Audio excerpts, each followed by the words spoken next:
हाँ, तो लेक्चर 4 में ये सब्जेक्ट कोड है हमारा मैथमेटिक्स का CSV 1113। तो नेक्स्ट इस कंटेंट में, क्लास का कंटेंट में हम ब्लॉक 2 का यूनिट 7 एंड यूनिट 8 कवर करेंगे। यूनिट 7 में है रैंक ऑफ मैट्रिक्स, यूनिट 8 में सिस्टम ऑफ लीनियर इक्वेशंस।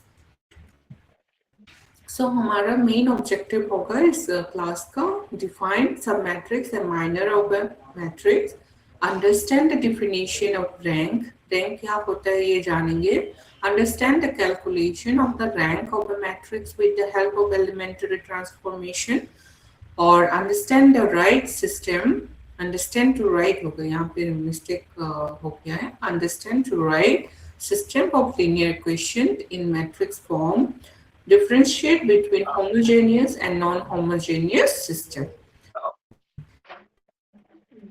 तो फर्स्ट हम देखेंगे सब मैट्रिक्स क्या होता है। लास्ट क्लास में हमने देखा कि मैट्रिक्स क्या होता है, किस तरह से हम उसको मल्टीप्लाई करते हैं, किस तरह से इनपुट एडिशन होता है ना, सब्सट्रैक्शन, एडिशन एंड मल्टीप्लिकेशन हमने देख लिया था लास्ट क्लास में। तो हम इस क्लास में देखेंगे सब मैट्रिक्स क्या होता है। तो सब मैट्रिक्स बेसिकली मैट्रिक्स ही होता है, मैट्रिक्स के अंदर दूसरा मैट्रिक्स जनरेट होना, which is obtained by deleting some rows and some columns or both of a matrix A is called a submatrix। जैसे फॉर एग्जांपल यहाँ पे दिखाया है A मैट्रिक्स है हमारा, 3 कितना है ये 3 into 4, राइट, 3 कॉलम्स है, मतलब 3 रोज है एंड 4 कॉलम्स। तो देन तो क्या होते हैं यहाँ पे हम सब मैट्रिक्स क्या किया 3 into 3 मतलब 3 कॉलम्स एंड 3 रोज किया है। देखिए यहाँ पे ये लास्ट कॉलम जो है हमने डिलीट कर दिया, तो ये एक सब मैट्रिक्स हो गया ए का। एंड अगेन यहाँ पे ये मिडिल का 2 second column and third column का हमने लिया, again it became one of the submatrix of A matrix। and again इसमें देखिए 2 3 6 7 फिर से ये बाकी सबको डिलीट करके ये 4 2 into 2 मैट्रिक्स बना दिया इससे, and again ये भी बना दिया और एक्सेट्रा ऑल सब मैट्रिक्स इस तरह से ऑफ द ए। यहाँ पे और भी जनरेट होता है, सपोज मान लो ये 2 ये first column and second column का बन सकता है, और ये 2 रोज एंड 3 कॉलम्स का भी बन सकता है ना। तो पर्टिकुलर केस में क्या होता है, the matrix A is a सब मैट्रिक्स ऑफ इटसेल्फ। यहाँ पे क्या बोल रहे हैं कि मैट्रिक्स जो ए है वो सब मैट्रिक्स ऑफ इटसेल्फ हो गया, क्योंकि यहाँ से हम बहुत सारे सब मैट्रिक्स जनरेट कर रहे हैं।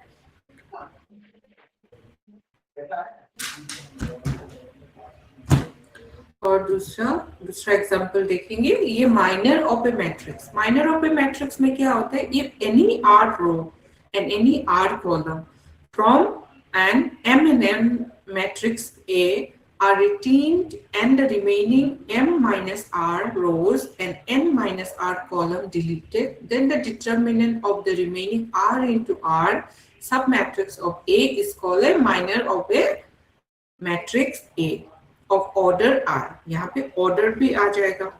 देखिए यहाँ पे क्या बोला कि r रो लेट A, यहाँ पे एग्जांपल में देखिए और समझ में आएगा। यहाँ पे A 5 into 4 हो गया, कितना रोज है हमारा 5 रोज, तो 5 रोज का पहले आएगा वैल्यू, तो 5 रोज, कॉलम कितना है 1 2 3 4 5 into 4 मैट्रिक्स हो गया।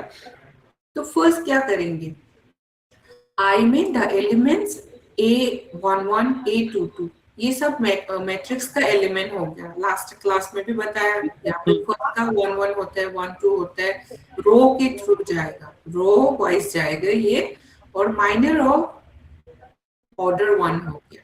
यहाँ पे A1 A2 A3 A4 जो है A4 तक जो भी है, और भी A54 तक क्या माइनर है, ए का सब पार्ट्स हो गया, तो उसको हम क्या बोलेंगे, minor of a matrix A order 1। तो द एलिमेंट्स A11 अगेन ये क्या हो गया, A11, A12, A21, A22, A44, ये भी सेम ही है, ये भी फिर से A माइनर, शायद ये दोबारा वो रिपीट हो गया यहाँ पे।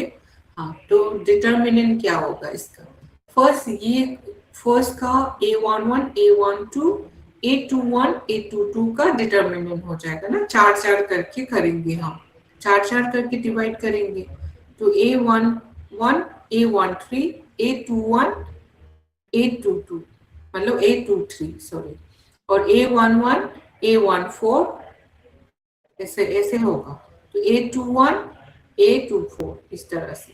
और यहाँ पे A33 लिखा है, कहाँ का लिखा है यहाँ पे A33, नीचे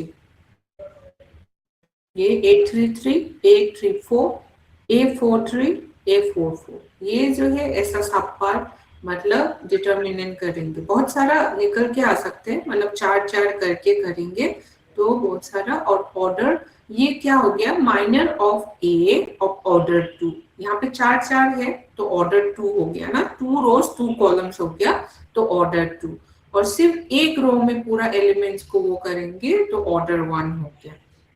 और यहाँ पे ये ऑर्डर 3 हो गया, because 2 column 2 rows, sorry 3 rows and 3 columns है, तो फिर 3 into 3 हो गया, तो ऑर्डर 3 का ये हो गया। यहाँ पे ऑर्डर भी समझ में आ रहा है और डिटर्मिनेंट मतलब माइनर ऑफ ए भी समझ में आ रहा है। तो ये ऑर्डर 4 का हो जाए, ये कितना है, ऑर्डर 4 का हो जाएगा, बिकॉज 4 रोज है और 4 कॉलम है, तो ऑर्डर 4 का हो जाएगा, minors of A of order 4। Different सब पार्ट्स निकल के आएंगे डिटर्मिनेंट, तो वो माइनर डिटर्मिनेंट फॉर्मेट में जब हम लिखते हैं तो माइनर हो जाएगा वो, माइनर ऑफ ए। जैसे मैट्रिक्स सब मैट्रिक्स में क्या होता है, मैट्रिक्स की तरह ही लिखते हैं, लेकिन वो क्या बोले ब्रैकेट चेंज हो जाएगा, है ना। There cannot be any minor of order higher than 4 in the above example. यहाँ पे इससे ज्यादा नहीं हो सकता ना, 5 अगर करेंगे तो 5 में तो और नहीं होगा, बिकॉज हमारा 5 into 4 ही है यहाँ पे, अगर 5 into 5 होता तो शायद हो सकता था ना। हाँ, यहाँ पे 4 तक ही है हमारा कॉलम, तो जो इधर कॉलम का जो है ना 4, तो उतना तक ही ऑर्डर भी जनरेट होगा, हम रो का नहीं लिखेंगे। यहाँ ऑर्डर जैसे कितना तक जनरेट होगा, जितना कॉलम है उतना तक ही ऑर्डर जनरेट होगा हर मैट्रिक्स का, माइनर जनरेट होगा। और ये हो गया हमारा रैंक ऑफ मैट्रिक्स, जैसे ऑर्डर भी समझ में आ गया उसमें और माइनर ऑफ मैट्रिक्स समझ में आ गया। अभी रैंक ऑफ मैट्रिक्स देखते हैं। A natural number R is called the rank of the matrix A if condition क्या है यहाँ पे, there exists at least one non-zero minor of order R, मतलब नॉन जीरो माइनर होना चाहिए, एटलीस्ट वन होना चाहिए non zero minor of order R, order 1 2 3 जो भी होगा, है ना। Every minor of order R plus 1 if any vanishes, अगर कोई सा भी R plus 1 वेनिश हो गया, the rank of the matrix A is denoted by, ये क्या है, P क्या होगा, PA ऐसे ऑर्डर लिखेंगे, या फिर रैंक, ये रैंक है, रैंक का सिंबल है जो P जैसा दिख रहा है ना, तो वो रैंक का सिंबल है, और रैंक A भी बोल सकते हैं आप। तो नोट वन में क्या हो गया, the rank of A zero null matrix होगा, सब जीरो होगा, मैट्रिक्स में सब जीरो होगा तो नल मैट्रिक्स बोलते हैं। लास्ट क्लास में हमने पढ़ ही लिया नल मैट्रिक्स क्या होता है। Of any order is taken to be zero, hence rank A equal to zero, सब जीरो है और उसका कुछ माइनर नहीं निकलेगा ना नल वैल्यू का, तो माइनर आएगा ही नहीं, 0 से मतलब माइनर निकलेगा तो जीरो ही होगा value. when A is a zero matrix, मतलब जब जीरो मैट्रिक्स मतलब नल मैट्रिक्स होगा तो उसका ऑर्डर भी जीरो ही होगा। तो नोट 2 में क्या है, रैंक A अगर greater than equal to when A is not equal to zero, suppose हमारा नल वैल्यू नहीं है और A not equal to zero होना चाहिए, मतलब A मैट्रिक्स नल मैट्रिक्स नहीं होना चाहिए, तो ये रैंक जो है ग्रेटर देन इक्वल टू ये 0 होगा, है ना। यहाँ पे नल वैल्यू होने से ऑर्डर क्या होता है, 0 ही we can count as 0 order. और अगर 0 से ज्यादा होगा तो उसका रैंक भी उससे ही ज्यादा होगा बेस्ड ऑन द मैट्रिक्स।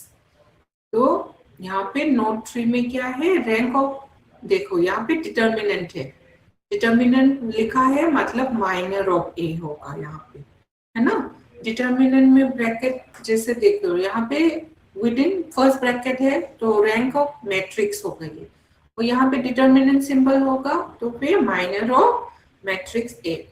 तो less than equal to R when every minor, यहाँ पे भी लिख दिया लाइन में, every minor of R order R plus 1 vanishes, मतलब लेस देन आर होगा हमेशा, याद रखना। जब ऑर्डर 1 प्लस आर प्लस 1 अगर कोई सा भी नहीं रहेगा तो फिर उसका माइनर आर से कम होगा, आर से ज्यादा नहीं होगा। जैसे पहले एग्जांपल में हमने देखा 5 इंटू क्या है 4 है मैट्रिक्स का कॉलम एंड वैल्यू, तो फिर उससे लेस होता है ना, मैक्सिमम हमारा क्या है 5 है, लेकिन 4 जो कॉलम है उसको देख के हम माइनर डिसाइड करते हैं।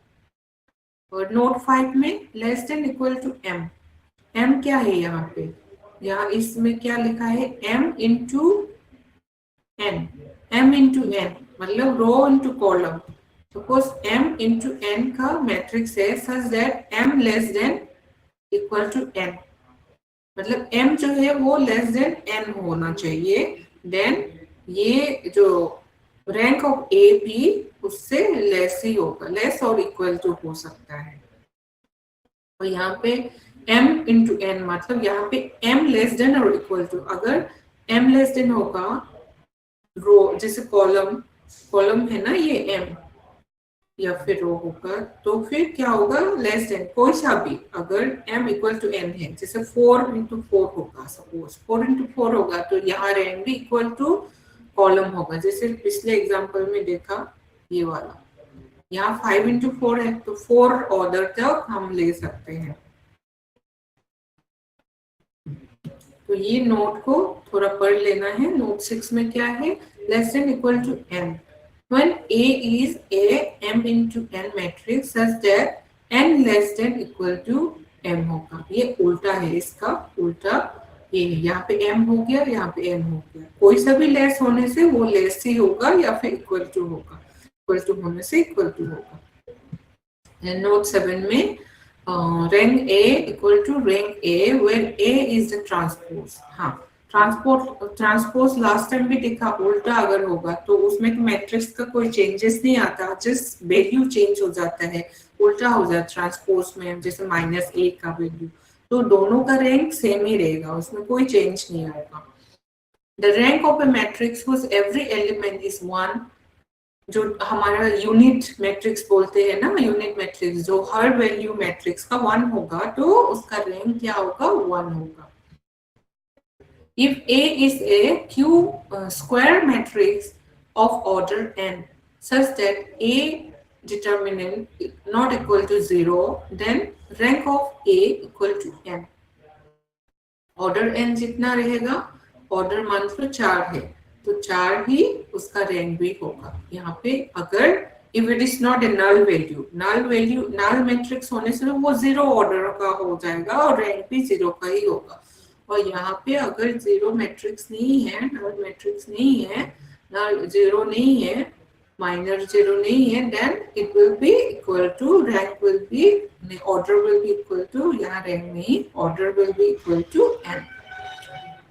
तो ये है हाँ rank order of n, then rank will be n। If note 10 में क्या है, if I n is an identity matrix, जैसे identity matrix last class में भी किया था, of order n, then determinant of in equal to 1 not equal to 0, then therefore rank of in equal to n। कोई भी value अगर identity matrix है and order n है और उसका वैल्यू 1 है बट 0 नहीं है, 0 नहीं होगा, आइडेंटिटी मैट्रिक्स में। जीरो हो भी सकता है, हो नहीं भी हो सकता, but not all values are zero. तब क्या होगा, वैल्यू उसका रैंक इसका होगा m। नोट 11, नोट 11 में क्या है, ये सब याद रखना है, ये पॉइंट याद रखना है मैट्रिक्स का रैंक फाइंड करने में। If A is a diagonal matrix, diagonal में क्या है, diagonal का सब वैल्यू होगा, बाकी सब क्या होगा, जीरो होगा। Of order n with non-zero diagonal element, non-zero समझ में रहा, तो non-zero element in the diagonal, then determinant A not equal to 0 and therefore rank n जितना है उतना ही रैंक होगा। सपोज 4 into 4 है तो उसका 4 होगा रैंक, तो उसका जीरो वैल्यू नहीं है तो n का ही वैल्यू लेगा।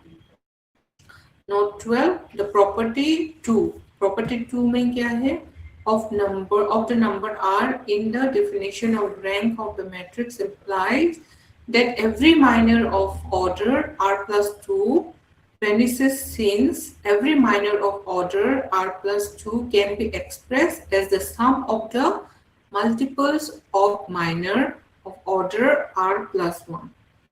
यहाँ पे r plus 2 कैसे जाता है, r1 r2 r3 r4 ऐसा जाता है ना, तो order, so it is simple to visualize that every minor of order higher than r will vanish.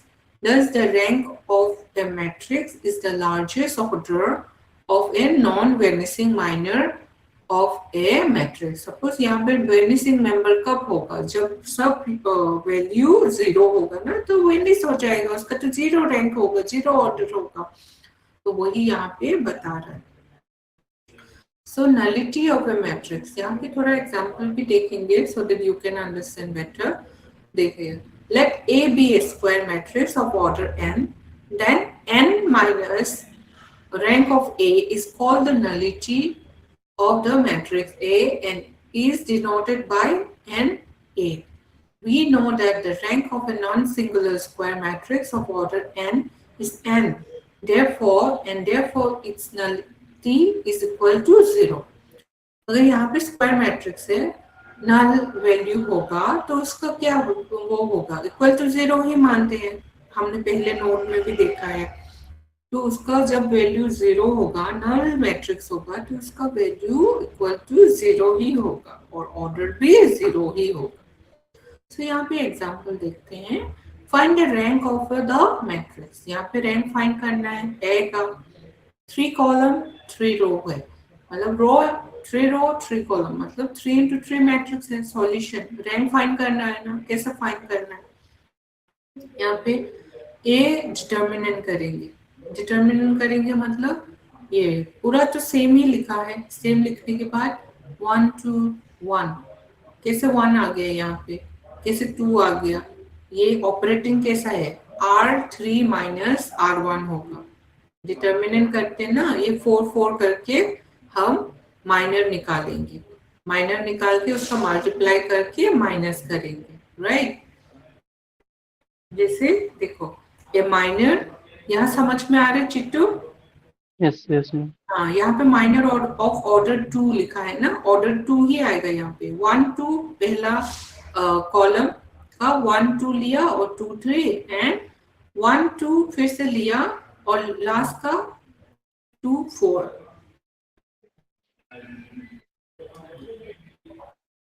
Hello ज्योतिमय, हाँ, तो ये देखिए, तो 1 2 2 3 और 3 4, यहाँ पे 1 2 2 3 लिया है,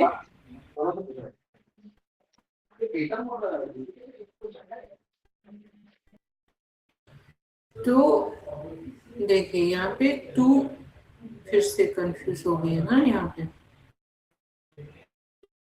1 2 2 3 और यहाँ पे 1 2 एंड अगेन 2 3।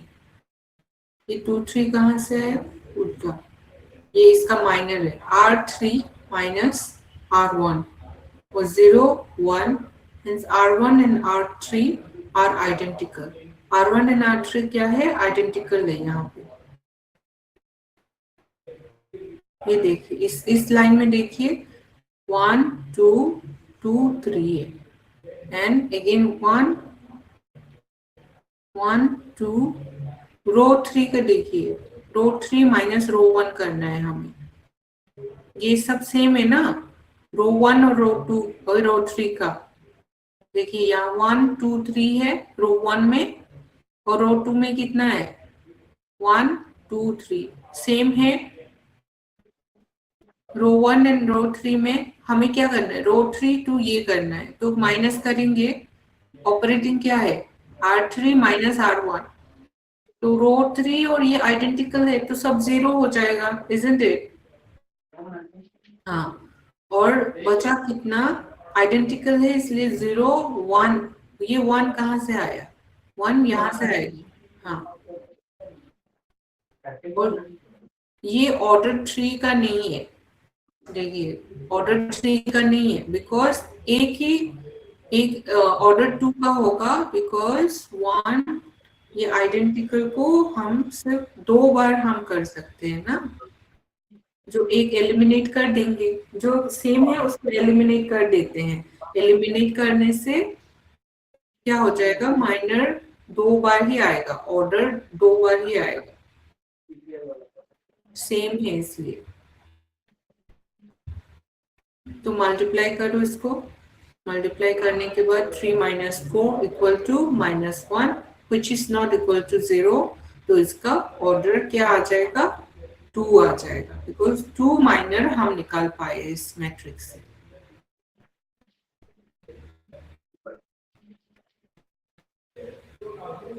समझ में आया कि नहीं। फर्स्ट ये करेंगे इससे ऑपरेटिंग क्या करेंगे 3 माइनस 1 करेंगे तो क्या आएगा 1 आएगा। 5 माइनस 2 करेंगे तो 2 सॉरी हाँ माइनस 2 है ना गड़बड़ आ रही थी 3 I think there is a mistake in this answer है ना। R3 माइनस R1 हो ही नहीं रहा है। हाँ क्योंकि देखो यहाँ वैल्यू गलत आ रहा है। यहाँ पे 3 माइनस 1 करेंगे तो 1 किस यहाँ पे तो 2 आना चाहिए था। हाँ इसमें गलत है ये रेक्टिफाई करना पड़ेगा। ठीक है ये थोड़ा अभी नेक्स्ट क्लास में ये फिर से सॉल्व करेंगे है ना। दूसरा एग्जांपल देखते हैं। हाँ find the rank of the matrix A where A equal to ये मैट्रिक्स है हमारा तो यहाँ पे फिर से दिखाया है मैट्रिक्स फाइंड करना है। एक्चुअली वो वाला गलत है information I think this is wrong ये वाला इंफॉर्मेशन गलत है। ये वाला देखते हैं देखिए यहाँ पे डिटर्मिनेंट फाइंड करना है। यहाँ पे सेम टू सेम लिखा है मैट्रिक्स को फर्स्ट और लेकिन डिटर्मिनेंट तो डिटर्मिनेंट हम कैसे फाइंड करते हैं 1 मल्टीप्लाई करते हैं ना इसके साथ कौन सा मल्टीप्लाई होगा पहले माइनर निकालिए इसका। ये 10 कैसे आया देखिए ये 5 6 ये ना ब्लैक व्हाइट बोर्ड में करके दिखाने से एकदम अच्छा रहता।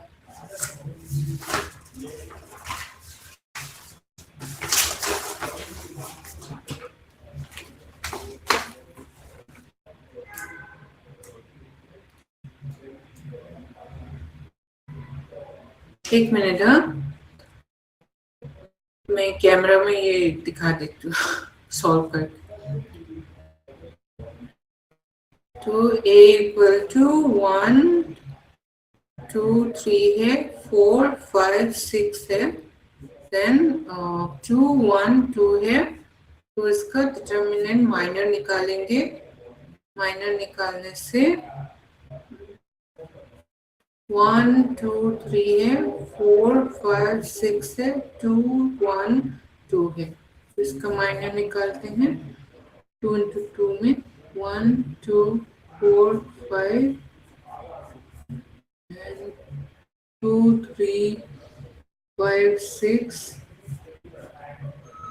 4, 5, 2, 1 and 5, 6। अब भी सॉल्व कीजिए चिट्टू, अगर पॉसिबल है तो खुद से, है ना, कॉपी में, so that we can do it। 5 into 1, 5,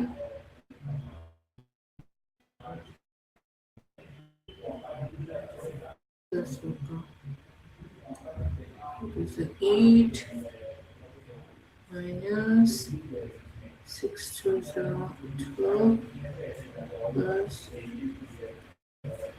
10 minus 4 plus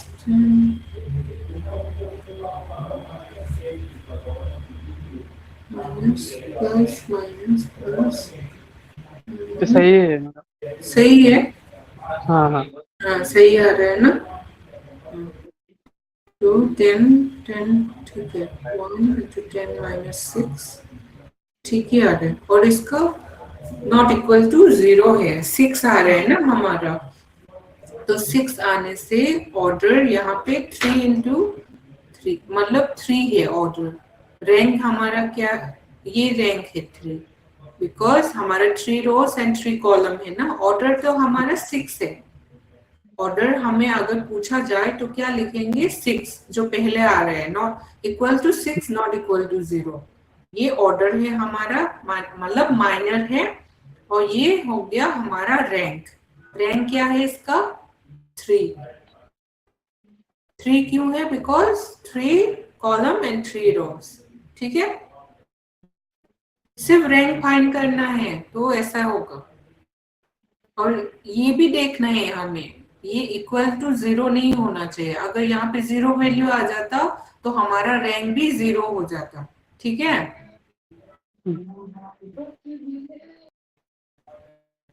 और एग्जाम्पल 4 में यहाँ पे भी फिर से मैट्रिक्स रैंक फाइंड करना है। पहले आपको डिटर्मिनेंट इसका फाइंड करना है, टेकिंग 3 कॉमन्स फ्रॉम C3। 3 लिया कॉमन, बिकॉज यहाँ पे सब 3 से आई थिंक वो कर रहे हैं, कॉमन लिया 3 कैसे कॉमन, और सिर्फ ये वाला टेकिंग फ्रॉम C3 कॉलम 3, सिर्फ कॉलम 3 का वो किया है। तो कॉलम 3 में 3 into 3 2, यहाँ पे 3 1 3, 3 2 6, 3 3 9, 3 4 12। यहाँ पे सिर्फ कॉलम 3 का यहाँ पे लिया है ना, तो ये कर दिया, और 3 और बाकी सब कैसे 0 आ गया है इसका कैलकुलेशन। इसको लॉन्ग प्रोसेस में नहीं दिखाया उन लोगों ने एग्जाम्पल में, तो आपको खुद सॉल्व करना है ये मैट्रिक्स डिटर्मिनेंट फाइंड करके, और इसका वैल्यू 0 आता है। 0 आने से ये क्या हो गया, 0 वैल्यू आ गया डिटर्मिनेंट का। तो सिंस इट्स 0 इसका रैंक नॉट इक्वल टू 4 होगा। इवन दो हमारा 4 कॉलम 4 रो से हमारा वैल्यू 0 आता है अगर डिटर्मिनेंट का, तो रैंक भी हमारा 0 हो जाएगा। It is easy to see that all the minors of order 3 are 0 value। तो यहाँ पे सॉल्व करके नहीं बताया उन लोगों ने, बेसिक सा बताया है। Therefore ये भी ऑर्डर 3 भी नहीं होगा, ऑर्डर 4 नहीं होगा, ऑर्डर 3 नहीं होगा, और ऑर्डर ये ऑर्डर माइनर ऑर्डर 2 का करके देखा तब भी 0 आया, तो इसका भी मतलब ये 8 जो है नॉट इक्वल टू 0 आया है ऑर्डर 2 का। जब ऑर्डर 2 का हम माइनर निकालते हैं तो इसका वैल्यू कितना आया, 8 आया, तो नॉट इक्वल टू 0। सो इसका हैंस रैंक क्या होगा, इसका 2 आएगा। मतलब सिर्फ एक सॉल्व करने से नहीं होगा। यहाँ पे 3 और माइनर का किया पहले, यहाँ पे तो 3 क्या 4 into 4 है ना हमारा मैट्रिक्स, 4 into 4 मैट्रिक्स है। फर्स्ट हम 4 into 4 मैट्रिक्स ना करके 3 into 3 करेंगे ना, पहले माइनर 3 into 3 में माइनर निकालेंगे, देन नहीं 4 into 4 है तो हम 4 into 4 निकाल सकते हैं माइनर, बिकॉज 4 का देखिए माइनर निकाला, देन 4 का डिटर्मिनेंट किया, पहले नहीं हुआ तो ऑर्डर 3 का फिर से करेंगे। तो ऑर्डर 3 का करेंगे, माइनर 3 ऑफ ऑर्डर 3 का करेंगे, तो उसमें क्या है, उसमें भी नॉट इक्वल टू 3 है, मतलब 0 ही आया होगा value, so not equal to 4। 0 value आया तो फिर नॉट इक्वल टू 3 ऑर्डर का हो गया। तो माइनर 2 का और 2 ऑर्डर का माइनर निकाला, 3 का नहीं हुआ तो 2 ऑर्डर का निकाला। तो ऑर्डर में निकालने के बाद क्या आया, हमारा वैल्यू 8 आया। 8 आने से 8 इज नॉट इक्वल टू 0, सो हमारा ऑर्डर हेंस रैंक क्या आ गया हमारा 2। माइनर 2 का माइनर ऑफ ऑर्डर 2 का हमें वैल्यू आया 8 which is not equal to 0, so hence our rank of a matrix is 2। इस तरह से फाइंड करना है स्टेप बाय स्टेप। और लीनियर इक्वेशन देखते हैं यूनिट 8 का। इस तरह से बहुत सारा एग्जाम्पल सॉल्व करना खुद से, यहाँ तो पॉसिबल नहीं है क्लास में फॉर 1 आवर क्लास, तो हम बेसिक जो वो है एक्सप्लेन करते जाएंगे, इस तरह से सॉल्व करना है। तो यहाँ पे इक्वेशन, लीनियर इक्वेशन क्या होता है, जो लीनियर फॉर्म में होता है ना, उसको हम लीनियर इक्वेशन बोलते हैं। जैसे ये मैंने ऐसे हाइफन नहीं क्या बोलते हैं अंडरस्कोर 1 लिखा है, ये एक्चुअली वो है बिलो x होगा, x1 x2 ऐसा होगा, ठीक है। An equation of the first degree in n unknown x1 x2 x3 dot xn is called a linear equation। ये linear form में है, एक ही लाइन में होता है, then it is linear equation। Thus यहाँ पे एग्जाम्पल दिखाया है a11 x1 a12 x2 value लिख के और इक्वल टू b1 दिखाया, ये हमारा linear equation, b1 equal to इतना होगा। इसे linear equation in n unknown x1 x2 x3 dot xn with coefficient. Coefficient क्या है इसका, अगर कोफिशिएंट बोले कि तुम्हें find the coefficient of x1 x2 x3 बोलेंगे तो क्या फाइंड करना, coefficient a11 a12 a13 a1n ऐसा करके कोफिशिएंट होगा, एंड b1 यहाँ पे वैल्यू नहीं है, b1 is a constant value है, तो इसके लिए b1 भी कोफिशिएंट हो जाएगा। If b1 equal to 0, then equation 6.1 takes the form। तो यहाँ पे 0, ये वाला वैल्यू b1, इसमें b1 का वैल्यू 0 डाल दिया, and is called a homogeneous. जब लीनियर इक्वेशन में 0 आता है एट द एंड तो होमोजेनियस लीनियर बोलते हैं हम उसको। Thus 2x plus 3y plus 4z equal to 20 is an example of non-homogeneous linear। यहाँ पे क्यों नॉन होमोजेनियस है, बिकॉज इसका वैल्यू एंड में 0 नहीं है। अगर unknown values x y z का वैल्यूज 0 होता है एंड में, देन उसको होमोजेनियस लीनियर इक्वेशन की एग्जांपल बोलेंगे। नेक्स्ट हम देखेंगे homogeneous and non homogeneous system क्या होता है मैथ्स में। तो homogeneous system is one in which all constant terms are 0। Constant जैसे b1 का वैल्यू 0 था उस टाइम पे, जो पिछले एग्जांपल में देखा, तो अगर 0 होता है देन हम उसको होमोजेनियस बोलेंगे, सिस्टम बोलेंगे। In other words the system equals to 0। हाँ, सिस्टम सिंपल से वर्ड है। जनरल फॉर्म जैसे ax इक्वल टू 0 होगा, यहाँ पे कोई भी इक्वेशन हो सकता है। एग्जांपल लीनियर सिस्टम का देखिए 2x plus 2x plus 2x equal to 0, ये भी होमोजेनियस है। For x minus y equal to 0, ये भी होमोजेनियस है, बिकॉज कांस्टेंट वैल्यू जो है वो 0 है, ठीक है। अगर आपको पूछा जाए कि होमोजेनियस वैल्यू मतलब सिस्टम क्या होता है, तो ये वाला एग्जांपल आप दे सकते हो, जिसका कांस्टेंट वैल्यू 0 होगा वो होमोजेनियस बोलने जाएंगे। तो की प्रॉपर्टीज क्या होते हैं इसका, always has a trivial solution. इसका ट्रिवियल सॉल्यूशन होता है, बहुत सारा variable, all variables equal to 0 हो सकता है, बहुत सारा। May have infinitely many solution, इसका बहुत सारे सॉल्यूशन हो सकते हैं, infinitely many solution, because already 0 दिया हुआ है। Solution form a vector space, इसका वेक्टर स्पेस फॉर्मेट में वो सॉल्यूशन आएगा। तो वेदर ए नॉन होमोजेनियस, और फिर यहाँ पे नॉन होमोजेनियस के बारे में बोलेंगे, सिस्टम हैज अ सॉल्यूशन और नॉट। पहले तो नॉन होमोजेनियस क्या होते हैं वो देखेंगे। Linear equation may or may not have a solution. Non homogeneous का क्या होगा, may or may not have a solution, ये ध्यान रखना है।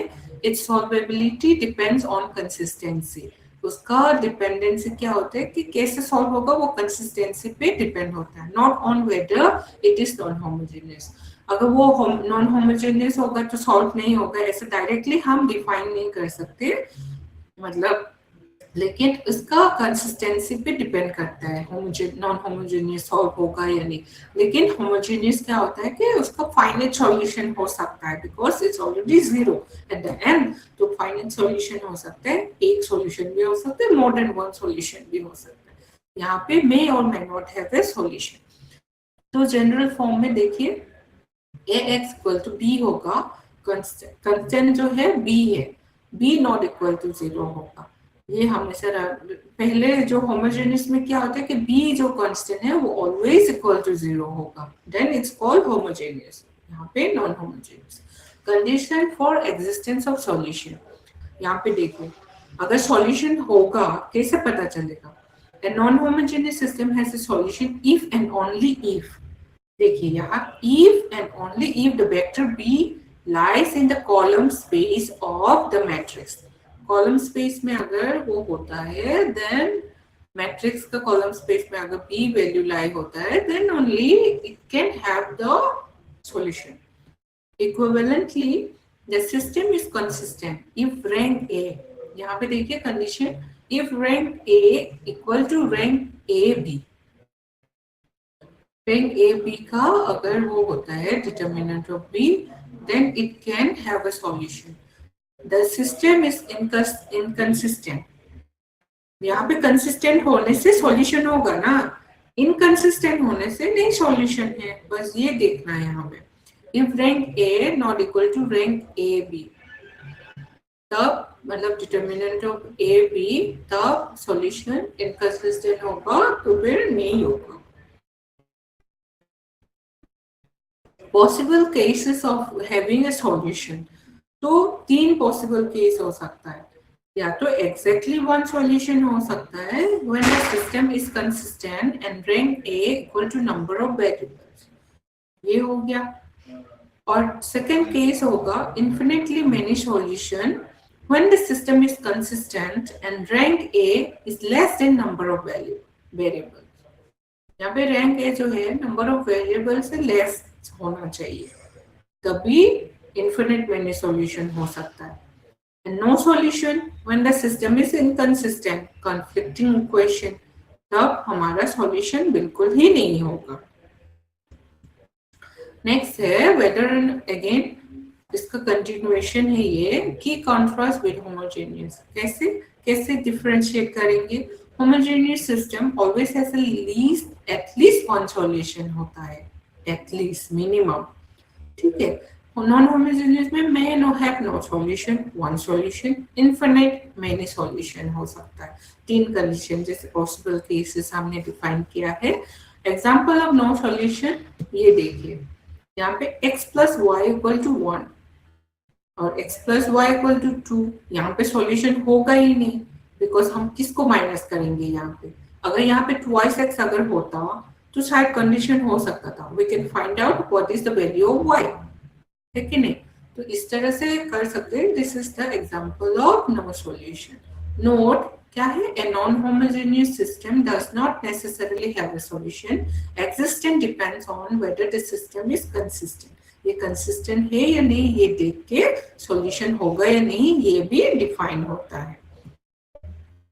यहाँ पे डिफरेंशिएट किया है। जनरल फॉर्म हमने पहले बताया कि x इक्वल टू 0, जो कांस्टेंट है वो ऑलवेज 0 होगा।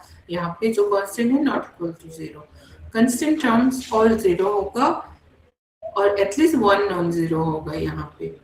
And existence of solution always has a solution, at least 1, may not, ये देख लिया। Trivial solution always present, not applicable. No homogeneous में consistency always consistent because zero है तो may not be consistent or may not be consistent. Number of solution one or infinite many मतलब या तो एक हो सकता है या तो many possibles हो सकते हैं. यहाँ पे जीरो होगा, वन होगा, नहीं भी हो सकता सॉल्यूशन, वन हो सकता है, infinitely many हो सकता है. Condition for solution automatically satisfied. ये already satisfied because equal to zero लिख दिया है, satisfy है. लेकिन इसका इसका कंडीशन क्या है? Condition rank A equal to rank A B का इक्वल टू होना चाहिए. Nature of solution set vector space होगा, इसका एफाइन सेट होगा, शिफ्टेड वेक्टर स्पेस. यहाँ पे फिर से एग्जांपल देखेंगे हम. Example find the rank of the following matrix using elementary transformation. So यहाँ पे ए का मैट्रिक्स दिया है, solution we have A equal to ये मैट्रिक्स है. तो ऑपरेटिंग यहाँ पे हम लिखते हैं, क्या लिखते हैं? 2 1 2 रोज एंड 1 कॉलम का ना, ये 2 1 मतलब ये वाला थर्ड, सॉरी सेकेंड, 2 1 तो ये वाला, एंड इसका -1, इसका इस तरह से कंडीशन लेके हम करते हैं. तो माइनस किया तो सबको माइनस किया तो सबको माइनस हो गया जहाँ जहाँ वो है, और ये इसका 2 कर दिया 3 1 में. 3 क्या है? हमारा रो है. इस तरह से करना है और ये देख लेना. और माइनर ऑर्डर 2 है इसका, और मतलब नॉट इक्वल टू 0 आंसर आता है. देन इसका रैंक भी 2 होगा. ये रैंक फाइंड करना बहुत इंपॉर्टेंट क्वेश्चन है for your exam purpose as well. तो अच्छे से प्रैक्टिस करना, और घर पे प्रैक्टिस करना. कुछ डाउट है तो फिर नेक्स्ट क्लास में डिस्कस कर सकते हैं हम. You do it by yourself and we'll discuss in the next class.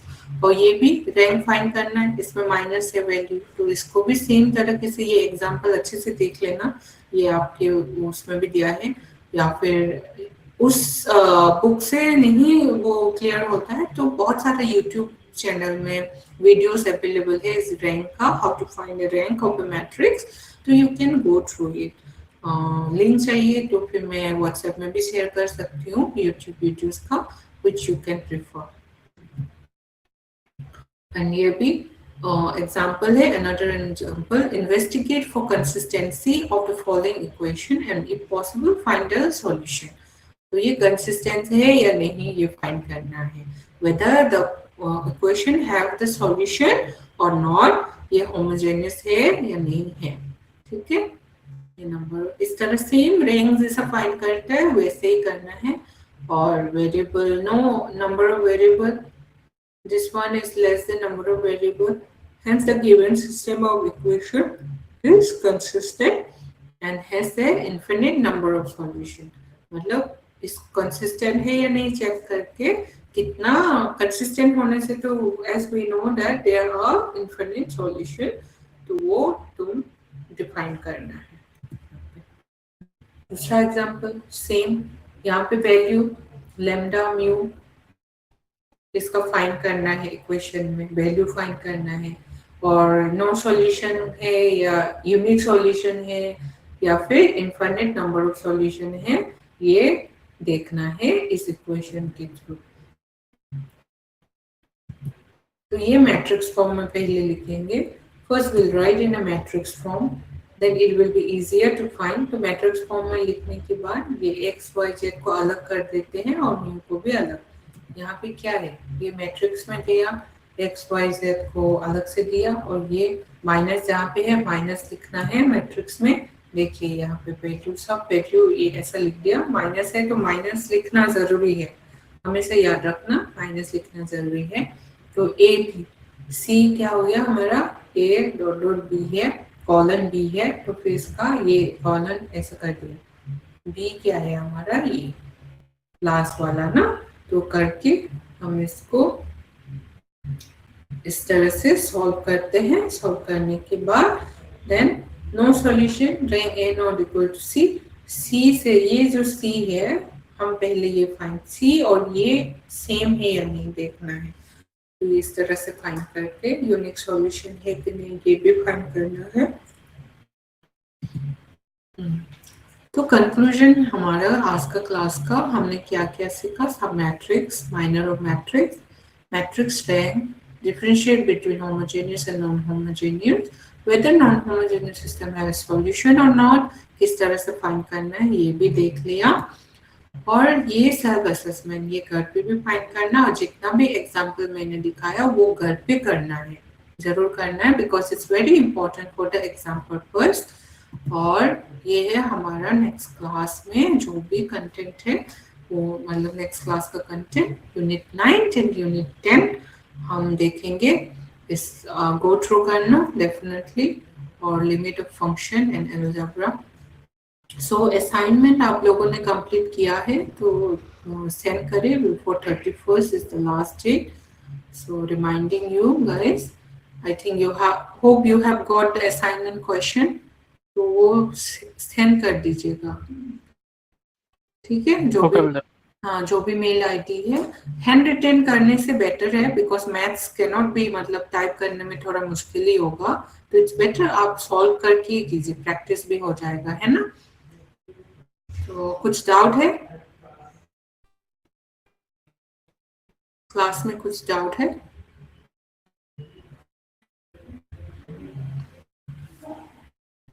ज्योतिमय, कुछ डाउट है?